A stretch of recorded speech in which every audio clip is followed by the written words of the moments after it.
Hello friends, welcome to Global Online University. Friends, I am Bahubali Desai. In this video, we are going to discuss some important MCQs on people development and environment for our upcoming KSET examination. As we all know, KSET examination is going to held on 27 September 2020. Okay friends, for this KSET examination, we are going to provide you 20 mock test series only at rupees 299. Okay, mock tests are very helpful to assess your preparation, and at the end of the preparation, these mock tests are very helpful to boost your preparation. Okay, if you give more and more mock tests, you will come to know how to answer the questions. Okay, how to manage the time. Okay, everything you will come to know. So we are providing you 20 mock test series only at rupees 299. Here you can see view your score. You can get feedback to your registered email ID. Okay, then these mock tests are in English and also in Kannada. Okay, ಈ 20 mock test ಸಿರೀಸ್ಗಳನ್ನು ನಾವು ಕನ್ನಡದಲ್ಲಿಯೂ ಕೂಡ ನಿಮಗೆ ಕೇವಲ 299 ರೂಪಾಯಿಗಳಿಗೆ ನೀಡ್ತಾ ಇದ್ದೀವಿ. Okay, ಇಲ್ಲಿ ಪ್ರಶ್ನೆಗಳು ಕನ್ನಡದಲ್ಲಿಯೂ ಕೂಡ ಇರ್ತವೆ, ಅದೇ ರೀತಿ ಇಂಗ್ಲೀಷ್ನಲ್ಲಿಯೂ ಕೂಡ ಇರ್ತವೆ. ಅದೇ ರೀತಿ 20 ಮಾಕ್ ಟೆಸ್ಟ್ ಸಿರೀಸ್ಗಳು ಕೇವಲ ನಿಮಗೆ 299 ರೂಪಾಯಿಗಳಿಗೆ ಲಭ್ಯವಾಗಲಿವೆ. ಓಕೆ, ಈ ಕೊನೆಯ ಹಂತದಲ್ಲಿ ನಮ್ಮ ಪ್ರಿಪ್ರೇಷನ್ನ ಕೊನೆಯ ಹಂತದಲ್ಲಿ ಮಾಕ್ ಟೆಸ್ಟ್ಗಳನ್ನು ನೀಡಿದರೆ ನಮಗೆ ಎಕ್ಸಾಮಿನೇಷನ್ನಲ್ಲಿ ಸರಿಯಾಗಿ ಟೈಮ್ ಮ್ಯಾನೇಜ್ಮೆಂಟ್ ಮಾಡಲು ಮತ್ತು ಪ್ರಶ್ನೆಗಳಿಗೆ ಸರಿಯಾಗಿ ಯೋಚಿಸಿ ಉತ್ತರ ನೀಡಲು ಈ ಮಾಕ್ ಟೆಸ್ಟ್ ಸಿರೀಸ್ಗಳು ನಿಮಗೆ ತುಂಬ ಸಹಾಯಕವಾಗಿವೆ. ಓಕೆ, ಈ 20 ಮಾಕ್ ಟೆಸ್ಟ್ ಸಿರೀಸ್ಗಳು KSET ಎಕ್ಸಾಮಿನೇಷನ್ನ ಸಿಲೆಬಸ್ನಂತೆ ರಚಿಸಲಾಗಿದೆ. Okay, and you can also join our paid WhatsApp group if you subscribe to our 20 mock test series by paying 299 rupees. You will be added to this paid WhatsApp group. Okay, you can access our mock test through our website and also through our WhatsApp group also. We will share the mock test link in our WhatsApp group. From here also you can access the mock test and you can get feedback to your email ID. ನೀವು ನಮ್ಮ 20 Mach ಟೆಸ್ಟ್ಗಳನ್ನು ನಮ್ಮ ವೆಬ್ಸೈಟ್ಗೆ global online university ವೆಬ್ಸೈಟ್ಗೆ ಭೇಟಿ ನೀಡೋದ್ರ ಮೂಲಕನೂ ನೀಡಬಹುದು. ಅದೇ ರೀತಿ ಈ ಪೇಡ್ ವಾಟ್ಸಪ್ ಗ್ರೂಪ್ನಲ್ಲಿ ನಾವು ಲಿಂಕನ್ನು ಶೇರ್ ಮಾಡ್ತೀವಿ. ಆ ಲಿಂಕ್ ಮೇಲೆ ಕ್ಲಿಕ್ ಮಾಡೋದ್ರ ಮೂಲಕನೂ ನೀವು ಈ 20 ಮಾಕ್ ಟೆಸ್ಟ್ ಸಿರೀಸ್ಗಳಿಗೆ ನೀವು ಆಕ್ಸೆಸ್ಸನ್ನು ನೀಡಬಹುದು. ಈ ಒಂದು ಗ್ರೂಪ್ನಲ್ಲಿ ನಿಮ್ಮ ಡೌಟ್ಸ್ಗಳನ್ನು ನೀವು ಕ್ಲಿಯರ್ ಕೂಡ ಮಾಡಿಕೊಳ್ಬಹುದು. ಓಕೆ, ಈ ಒಂದು 20 ಮಾಕ್ ಟೆಸ್ಟ್ ಸಿರೀಸ್ಗಳಿಗೆ ಸೇರಿಕೊಳ್ಳಲು ನೀವು ಇಲ್ಲಿ ನೀಡುವ 8179138413 ಈ ಒಂದು ನಂಬರ್ಗೆ ನೀವು ಕಾಂಟ್ಯಾಕ್ಟ್ ಮಾಡುವುದರ ಮೂಲಕ ಸೇರಿಕೊಳ್ಳಬಹುದು. Okay friends, let us move towards questions. Okay, here the question number 1 is the various levels through which energy passes into an ecosystem are called option A consumers, option B autotrophs, option C trophic levels, option D none of the above. Okay, as we all know friends, the energy passes through various levels in an ecosystem and this is known as the, okay, which is the right answer. Okay, here the right answer is option C trophic levels. These levels are known as the trophic levels. Okay, ಪರಿಸರ ವ್ಯವಸ್ಥೆಯಲ್ಲಿ ಶಕ್ತಿಯು ಹಾದು ಹೋಗುವ ವಿವಿಧ ಹಂತಗಳನ್ನು ನಾವು ಏನಂತ ಕರಿತೀವಿ. ಓಕೆ ಫ್ರೆಂಡ್ಸ್, ಪರಿಸರ ವ್ಯವಸ್ಥೆಯಲ್ಲಿ ಶಕ್ತಿಯು ಅಂದರೆ ಎನರ್ಜಿ ಬೇರೆ ಬೇರೆ ಹಂತಗಳಲ್ಲಿ ಹಾದು ಹೋಗ್ತದೆ. ಈ ಹಂತಗಳನ್ನು ನಾವು ಏನಂತ ಕರಿತೀವಿ? ಟ್ರಾಪಿಕ್ ಲೆವೆಲ್ಸ್, ಟ್ರಾಪಿಕ್ ಮಟ್ಟಗಳು. ಆದಷ್ಟು ನೀವು ಆನ್ಸರ್ನ ಇಂಗ್ಲೀಷ್ನಲ್ಲಿ ನೆನಪಿಡುವುದು ಒಳ್ಳೆಯದು. This is called trophic levels. Okay, ಕನ್ನಡದಲ್ಲಿ ಟ್ರಾಪಿಕ್ ಮಟ್ಟಗಳು ಅಂತ ಕರಿತೀವಿ. Okay friends, here you can see the explanation. Trophic levels provide structure for understanding food chain. Please remember this. Trophic levels provide structure of food chains and also how energy flows through various ecosystem. Okay, in this way trophic levels give idea about the food chain and also it tells about how energy flows from one level to another level. For example, from autotrophs to heterotrophs. Okay, from producers to carnivorous. Okay, from lower level, how energy will flow from lower level to upper level. Okay, ಇಲ್ಲಿ ಯಾವ ರೀತಿ ಶಕ್ತಿ ಒಂದು ಹಂತದಿಂದ ಸಸ್ಯಾಹಾರಿಗಳಿಂದ ಮಾಂಸಾಹಾರಿಗಳಿಗೆ, ಒಂದು ಕೆಳ ಹಂತದಿಂದ ಹಿಡಿದು ಕೊನೆಯ ಹಂತದವರೆಗೆ ಯಾವ ರೀತಿ ಶಕ್ತಿಯು ಹರಿದು ಹೋಗ್ತದೆ ಎಂಬುದನ್ನು ಈ ಟ್ರಾಪಿಕ್ ಲೆವೆಲ್ಸ್ ನಮಗೆ ತಿಳಿಸಿಕೊಡುತ್ತದೆ. ಓಕೆ, ಒಂದು ಹಂತದಿಂದ ಇನ್ನೊಂದು ಹಂತಕ್ಕೆ ಈ ಶಕ್ತಿ ಏನು ಹರಿದು ಹೋಗ್ತದಲ್ಲ, ಈ ಹಂತಗಳನ್ನು ನಾವು ಏನಂತ ಕರಿತೀವಿ? ಟ್ರಾಪಿಕ್ ಲೆವೆಲ್ಸ್, ಟ್ರಾಪಿಕ್ ಮಟ್ಟಗಳು. Okay friends, I hope you got this. Let us move to the next question. The existence of atmosphere on the earth is due to option A, the revolution of the earth around the sun, option B, the rotation of the earth, option C, the gravitational force of the earth, option D, none of the above. Okay, let us see in Kannada. ಭೂಮಿಯ ಮೇಲೆ ವಾತಾವರಣದ ಅಸ್ತಿತ್ವ ಯಾವ ಕಾರಣವಾಗಿದೆ? Okay, option A, ಸೂರ್ಯನ ಸುತ್ತ ಭೂಮಿಯ revolution ಅಂತೀವಲ್ಲ, ರೆವಲ್ಯೂಷನ್, ರೊಟೇಷನ್ ಆ್ಯಂಡ್ ರೆವಲ್ಯೂಷನ್ ಬಗ್ಗೆ ನಿಮ್ಗೆ ಗೊತ್ತಿದೆ ಅಲ್ಲ. ಓಕೆ, ಸೂರ್ಯನ ಸುತ್ತ ಭೂಮಿಯ ರೆವಲ್ಯೂಷನ್. ಸೆಕೆಂಡ್ ಒನ್, ಭೂಮಿಯ ತಿರುಗುವಿಕೆ. ಮೂರನೇದು ಭೂಮಿಯ ಗುರುತ್ವಾಕರ್ಷಣ ಶಕ್ತಿ. ನಾಲ್ಕನೇದು ಮೇಲಿನ ಯಾವುದು ಅಲ್ಲ. Okay friends, here the right answer is option C, the gravitational force of the earth. Okay, the existence of atmosphere is due to the gravitational force of the atmosphere, gravitational force of the earth. So option C is the correct answer. ಭೂಮಿಯ ಒಂದು ಗುರುತ್ವಾಕರ್ಷಣ ಶಕ್ತಿಯಿಂದ ಏನಾಗಿದೆ? ಭೂಮಿಯ ಮೇಲೆ ವಾತಾವರಣದ ಅಸ್ತಿತ್ವ ಇದೆ. ಆದ್ದರಿಂದ ಇಲ್ಲಿ ಸರಿಯಾದ ಉತ್ತರ ಆಪ್ಷನ್ ಸಿ, ಭೂಮಿಯ ಗುರುತ್ವಾಕರ್ಷಣ ಶಕ್ತಿ. Okay, let us move to the next question. The balance in oxygen level is maintained by option A, photosynthesis and cellular respiration, option B, industrial emissions of gases, option C, release of ozone in upper atmosphere, option D, none of the above. The balance of oxygen level is controlled by photosynthesis and cellular respiration. So option A is the correct answer. In Kannada, ಆಮ್ಲಜನಕದಲ್ಲಿ ಮಟ್ಟದಲ್ಲಿನ ಸಮತೋಲನವನ್ನು ಯಾವುದರಿಂದ ನಾವು control ಮಾಡಲಾಗ್ತದೆ? ಯಾವ ಆಮ್ಲಜನಕದ ಮಟ್ಟದಲ್ಲಿನ ಸಮತೋಲನವನ್ನು ಯಾವುದರಿಂದ ನಿರ್ವಹಿಸಲಾಗ್ತದೆ ಅಂತಂದರೆ ಇಲ್ಲಿ 4 ಆಪ್ಷನ್ಗಳಿವೆ. ಇಲ್ಲಿ ಸರಿಯಾದ ಉತ್ತರ ಯಾವುದು? ದ್ವಿತೀಯ ಸಂಶ್ಲೇಷಣೆ ಮತ್ತು ಸೆಲ್ಯುಲರ್ ಉಸಿರಾಟ, cellular respiration. Please remember this, ದ್ವಿತೀಯ ಸಂಶ್ಲೇಷಣೆ ಮತ್ತು cellular respiration. Okay, so let us move to the next question. Ozone is considered as secondary air pollutant. As we all know, there are two types of air pollutants are there. One is primary air pollutant, another one is secondary air pollutant. Okay, ozone is considered as secondary air pollutant because it, okay, option A, is in the upper layers of the atmosphere. Option B, is formed by chemical reaction in atmosphere. Option C, is produced in industry. Option D, secondary role in causing pollution. If you know the differences between primary air pollutants and secondary air pollutants, then this question is easy for you. Okay, we all know the differences between primary and secondary air pollutants. Primary air pollutants are directly entered into the atmosphere, and secondary air pollutant due to chemical reactions. Okay, so here the right answer is option B, is formed by chemical reactions in atmosphere. Okay, ozone is a secondary air pollutant because it is formed by chemical reactions in atmosphere. Okay, here you can see the differences between primary air pollutant and secondary air pollutant. Primary air pollutant is an air pollutant emitted directly from a source. Please remember this, primary air pollutants are emitted directly from a source, and secondary air pollutants are emitted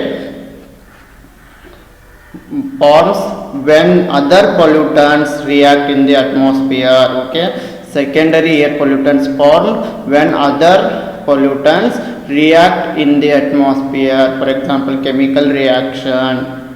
okay, in Kannada, ozone ಅನ್ನು ದ್ವಿತೀಯ ವಾಯು ಮಾಲಿನ್ಯಕಾರಕವೆಂದು ಯಾಕೆ ಕರಿತೀವಿ? ಯಾಕೆ ಅಂತಂದರೆ ಇಲ್ಲಿ option A ವಾತಾವರಣ ಮೇಲಿನ ಪದರಗಳಲ್ಲಿದೆ, ಆಪ್ಷನ್ ಬಿ ವಾತಾವರಣದಲ್ಲಿ ರಾಸಾಯನಿಕ ಕ್ರಿಯೆಗಳಿಂದ ರೂಪುಗೊಳ್ಳುತ್ತದೆ, ಆಪ್ಷನ್ ಸಿ ಉದ್ಯಮದಲ್ಲಿ ನೀರು ಉತ್ಪಾದಿಸಲಾಗ್ತದೆ, ಆಪ್ಷನ್ ಡಿ ಮಾಲಿನ್ಯವನ್ನು ಉಂಟು ಮಾಡುವಲ್ಲಿ ದ್ವಿತೀಯ ಪಾತ್ರ.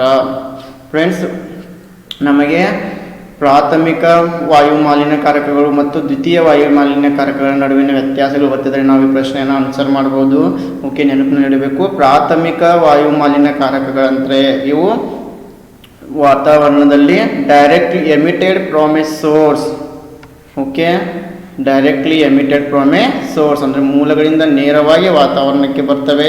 ಆದರೆ ಸೆಕೆಂಡರಿ ಏರ್ ಪೊಲ್ಯೂಟೆಂಟ್, ದ್ವಿತೀಯ ವಾಯು ಮಾಲಿನ್ಯಕಾರಕಗಳೇನಿವೆಲ್ಲ ಇವು ಕೆಮಿಕಲ್ ರಿಯಾಕ್ಷನ್ಸ್ ಅಂದರೆ other pollutants react in the atmosphere. ಉಳಿದ ಮಾಲಿನ್ಯಕಾರಕಗಳು ವಾತಾವರಣದಲ್ಲಿ ಸೇರಿಕೊಂಡು ಇದರಿಂದ ಏನಾಗ್ತದೆ, ದ್ವಿತೀಯ ಮಾಲಿನ್ಯಕಾರಕಗಳು ರೂಪುಗೊಳ್ಳುತ್ತವೆ. ಆದ್ದರಿಂದ ಇಲ್ಲಿ ಓಝೋನ್ ಎಂಬುದು ಸೆಕೆಂಡರಿ ಏರ್ ಪೊಲ್ಯೂಟೆಂಟ್ ಆಗಿದೆ. ಏಕೆಂದರೆ ವಾತಾವರಣದಿಂದ ರಾಸಾಯನಿಕ ಕ್ರಿಯೆಗಳಿಂದ ಓಝೋನ್ ಲೇಯರ್ ರೂಪುಗೊಳ್ಳುತ್ತದೆ. ಸೊ ಆಪ್ಷನ್ ಬಿ ಸರಿಯಾದ ಉತ್ತರ. Okay, I hope you understood this. Let us move to the next question. Why is photochemical smog typically worse in the summer? Option A, there is more solar energy to drive photochemical reactions. Option B, people tend to travel more in summer. Option C, warm temperatures prevent the dissipation of pollutants.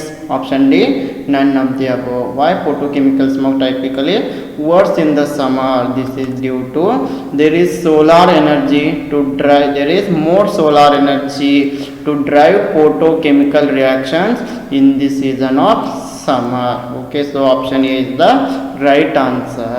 Okay, if you go through the explanation, please remember photochemical smog is also known as is also associated with the summer smog.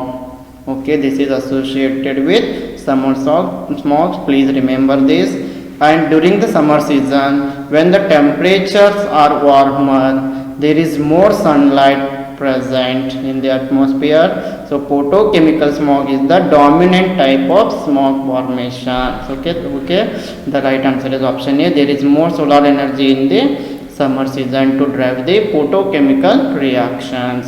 Okay, ದ್ಯುತಿ ರಾಸಾಯನಿಕ ಹೊಗೆ ಸಾಮಾನ್ಯವಾಗಿ ಬೇಸಿಗೆಯಲ್ಲಿ ಯಾಕೆ ಕೆಟ್ಟದ್ದಾಗಿ ಪರಿವರ್ತನೆ ಆಗ್ತದೆ ಅಂತಂತಂದರೆ ಏನಾಗ್ತದೆ, ಬೇಸಿಗೆ ಕಾಲದಲ್ಲಿ ದ್ಯುತಿ ರಾಸಾಯನಿಕ ಕ್ರಿಯೆಗಳನ್ನು ಹೆಚ್ಚಿಸಲು ಹೆಚ್ಚು ಸೌರಶಕ್ತಿ ಇರ್ತದೆ, ಹೆಚ್ಚು ಟೆಂಪರೇಚರ್ ಇರ್ತದೆ ಸಮ್ಮರ್ ಸೀಸನ್ನಲ್ಲಿ. ಹೀಗಾಗಿ ಇಲ್ಲಿ ದ್ಯುತಿ ರಾಸಾಯನಿಕ ಕ್ರಿಯೆಯನ್ನು ಹೆಚ್ಚಿಸಲು ಹೆಚ್ಚು ಸೌರಶಕ್ತಿ ಇದೆ. ಆಪ್ಷನ್ ಎ ಎಂಬುದು ಸರಿಯಾದ ಉತ್ತರ ಆಗಿದೆ.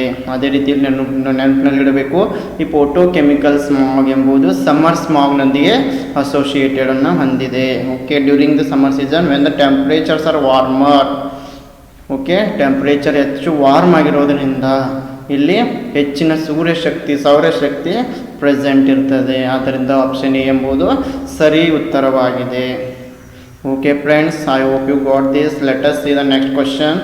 Okay, list 1 is showing us sanctuaries, list 2 is showing the states. Okay, option A, Kaziranga National Park. Option B, Keladu National Park. Please see how to pronounce it. Keladu National Park. Option C, Sundarbans National Park. Option D, Nanda Devi National Park.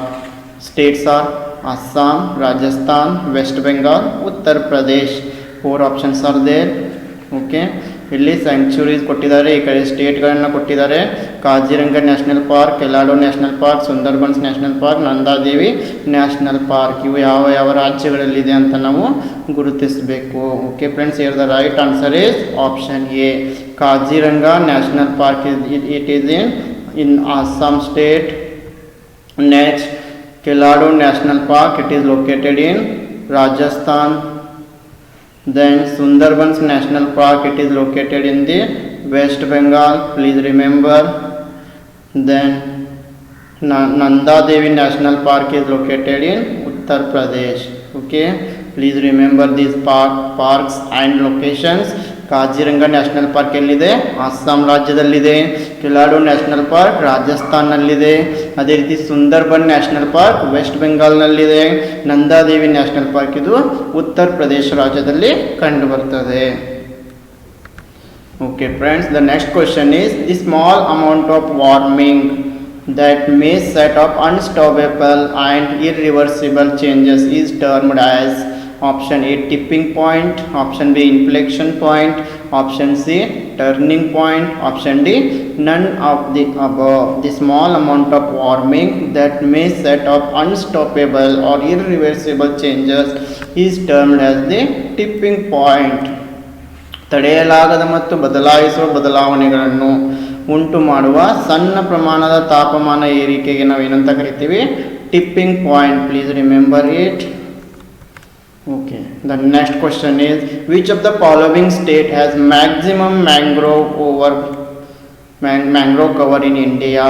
Option A Goa, West Bengal, Orissa, Andaman and Nicobar. The right answer is option B, West Bengal. Okay, West Bengal covers maximum mangroves. Okay, the Sundarban is the largest mangrove forest. Please remember this also. Sundarban is the largest mangrove forest in the world, located in the Ganges river delta in Bangladesh and West Bengal. So in West Bengal covers maximum mangrove. ಈ ಕೆಳಗಿನ ಯಾವ ರಾಜ್ಯವು ಭಾರತದಲ್ಲಿ ಗರಿಷ್ಠ mangrove ಕಾಡುಗಳನ್ನು ಹೊಂದಿದೆ? ಗೋವಾ, ಪಶ್ಚಿಮ Bangala, Orissa, Andaman and Nicobar. ಸರಿಯಾದ ಉತ್ತರ ಯಾವುದು ಇಲ್ಲಿ? ಪಶ್ಚಿಮ ಬಂಗಾಳ. ಓಕೆ, ಅದೇ ರೀತಿ ಲಾರ್ಜೆಸ್ಟ್ ಮ್ಯಾಂಗ್ರೋವ್ ಫಾರೆಸ್ಟ್ ಯಾವುದು ವರ್ಲ್ಡ್ನಲ್ಲಿ? Sundarban. Okay, please remember all these points. Let us move to the next question. Okay, atmospheric pollutants are mainly present in option A ionosphere, option B stratosphere, option C mesosphere, option D troposphere and lower stratosphere. We know the layers of atmosphere. Okay, troposphere, stratosphere, ionosphere, mesosphere, exosphere. These are the different layers of atmosphere. In which layer atmospheric pollutants are present? Atmospheric pollutants are present in the in the troposphere, lower level of the atmosphere, and also with the lower stratosphere. It means above the troposphere. Okay, here you can see the picture of this. First we see the troposphere, then stratosphere, then mesosphere. After this we will see ionosphere, and at the end exosphere. Okay, at the here troposphere, and at the lower stratosphere we see the atmospheric pollutants. ವಾತಾವರಣದಲ್ಲಿ ಮಾಲಿನ್ಯಕಾರಕಗಳು ಮುಖ್ಯವಾಗಿ ಯಾವ ಒಂದು ಲೇಯರ್ನಲ್ಲಿ ಕಂಡು ಬರ್ತವೆ ಅಂತಂದರೆ ಇಲ್ಲಿ ಸರಿಯಾದ ಉತ್ತರ ಆಪ್ಷನ್ ಡಿ ಟ್ರೋಪೋಸ್ಪಿಯರ್ ಮತ್ತು ಕಡಿಮೆ ಕೆಳಮಟ್ಟದ ಸ್ಟ್ರಾಟೋಸ್ಪಿಯರ್ನಲ್ಲಿ. ಓಕೆ, ಇಲ್ಲಿ ಒಂದು ಈ ಅಟ್ಮಾಸ್ಫಿರಿಕ್ ಲೇಯರ್ಗಳ ಒಂದು ಪಿಕ್ಚರನ್ನು ನೀವು ಇಲ್ಲಿ ನೋಡ್ಬೋದು. ಇಲ್ಲಿ ಟ್ರೋಪೋಸ್ಪಿಯರ್ ಬರ್ತದೆ, ನಂತರ ಸ್ಟ್ರಾಟೋಸ್ಪಿಯರ್, ಮೆಸೋಸ್ಪಿಯರ್, ನಂತರ ಅಯೋನೋಸ್ಪಿಯರ್, ಆನಂತರ ಎಕ್ಸೋಸ್ಪಿಯರ್. ಇವು ಅಟ್ಮಾಸ್ಫಿರಿಕ್ ಲೇಯರ್ಗಳಾಗಿವೆ. ಇಲ್ಲಿ ಅಟ್ಮಾಸ್ಫಿರಿಕ್ ಪೊಲ್ಯೂಟೆಂಟ್ಸ್ ವಾತಾವರಣದ ಮಾಲಿನ್ಯಕಾರಕಗಳು ಈ ಒಂದು ಟ್ರೋಪೋಸ್ಪಿಯರ್ ಮತ್ತು ಈ ಒಂದು ಲೋವರ್ ಸ್ಟ್ರಾಟೋಸ್ಪಿಯರ್ನಲ್ಲಿ ಕಂಡು ಬರ್ತವೆ. Okay friends, the next question is, here the list of activities there, then noise level is showing. Okay, hearing, whispering, interference with sleep, normal talk, and the noise level we can measure in the decibel. Here 30 decibel, 1 decibel, 60 decibel, 30 to 50 decibel. Okay, here the right answer is option A. It means hearing means 30 decibel, whispering means 1 decibel, interference with sleep 60 decibel, and normal talk 30 to 50 decibel. Please remember, hearing ಅಂದರೆ ಕೇಳುವುದು ಅಂತಂದರೆ ಅದರ noise level ಎಷ್ಟಿರ್ತದೆ? 30 decibel. Hearing 30 decibel ಅಂದರೆ ಕೇಳುವುದು 30 decibel ಅಷ್ಟಿರ್ತದೆ. ಅದೇ ರೀತಿ whispering ಅಂತಂದರೆ ಪಿಸು ಮಾತು ಅಂತೀವಲ್ಲ, ಓಕೆ, ಇದು 1 decibel. ಅದೇ ರೀತಿ ಇಂಟರ್ಫಿಯರೆನ್ಸ್ ವಿತ್ ಸ್ಲೀಪ್ ಅಂದರೆ ಇದು 60 ಡೆಸಿಬಲ್, ಸಾಮಾನ್ಯವಾಗಿ ಮಾತನಾಡೋದು normal talk 30 to 50 decibel. So please remember this. Okay friend, thank you very much. As you all know, for KSET examination we are providing mock test series in Kannada and also in English. Okay, as so many students are preparing in Kannada language, so we are providing mock tests in Kannada also. To enroll for this 20 mock tests, you can contact to this given number. You will get feedback to your email ID. You can discuss your doubts, you can clarify your doubts, and you will also be added to our paid WhatsApp group. ಈ 20 mock test ಸಿರೀಸ್ಗಳಿಗೆ ನೀವು ಸೇರಿಕೊಂಡ್ರೆ ಈ paid ವಾಟ್ಸಪ್ನಲ್ಲಿಯೂ ಕೂಡ ನಿಮ್ಮನ್ನು ಸೇರಿಸಲಾಗ್ತದೆ, ಇಲ್ಲಿ ಸೇರಿಸಲಾಗ್ತದೆ, ಇಲ್ಲಿಂದನೂ ಕೂಡ ನೀವು mock ಟೆಸ್ಟ್ಗಳನ್ನು ನೀಡಬಹುದು. Okay, thank you very much. Thank you one and all. Okay, please subscribe to our global online university channel.